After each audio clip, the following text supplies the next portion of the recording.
Looking back at your preliminary exercise, what do you feel you have learned in the progression from it to the full product? Our preliminary task was to create a college magazine whereby we created a front cover and a contents page. From looking back at my preliminary task, it is clear to identify noticeable improvements, things that have stemmed from my greater knowledge of the stimulus and becoming much more comfortable in using technology to create my product, showing a clear advantage in the appearance of my product. I would say that my music magazine front cover is a distinct improvement upon my college magazine cover in a variety of ways, although both magazines' covers do have strengths. For example, from the appropriate codes and conventions, colours used, layout and cover lines, you can quickly identify the genre of each magazine, one being a college magazine and the other being a metal/rock music magazine. However, my music magazine is more effective in addressing my niche audience, and I think as I went along the process of creating my magazine, this became easier. In my college magazine, it specifically has a target audience which is easy aiming at TRC students. The target audience was in fact very vague and was generally college students.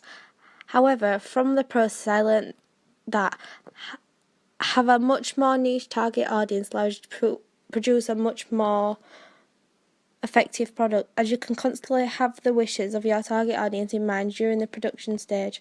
It had a great influence on my layout, colours, images, headlines and contents and everything you could put onto the magazine, as you're constantly doing it and represent their views or show them what they want to see. Having a niche target audience and planning out a second reader and a preferred reading, Stuart Hall, 1980, helps you consider the different factors more when creating your final product, and I think it helps you produce a much more effective final product. If I were to do my preliminary task again, I would definitely plan out a much more specific target audience and secondary reading and preferred reading.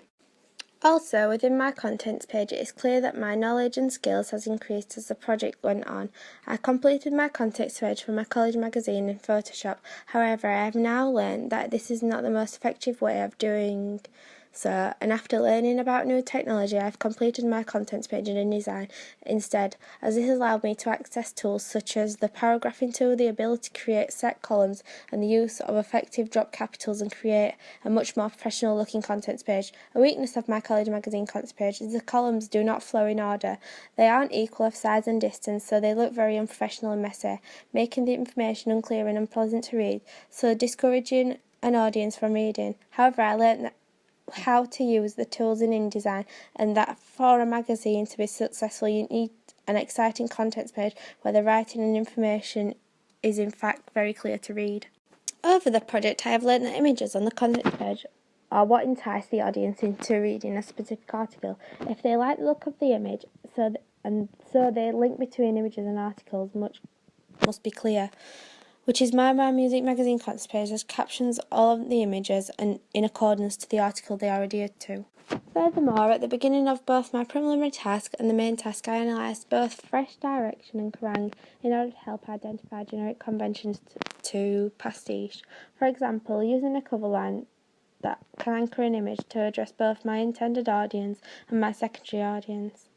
Also, I feel I have a greater insight into media technologies, and at first where I could have just used Photoshop to create any product, I know that there are other technologies such as InDesign that can help me make a more productive final product and achieve that easier and quicker. Also, I have a better insight into terms of how media technology can help you in your planning and research stage. It helps you organise ideas and reflect them to other people in order to gain a very helpful feedback that can help you further. It also helps you ensure that you don't miss out any finer details that are identified in your plan that you follow to set house style. It ensures that everything you do reflects on your chosen target audience, which is a key fundamental thing that I have learned from completing the task. Everything you must do, despite the technology you're using, must reflect the address your target audience in a professional and effective way. Finally, time management played a great element within the project, as every Monday a Gantt chart would be made and uploaded onto WordPress to show what I would be doing within the week to create the project.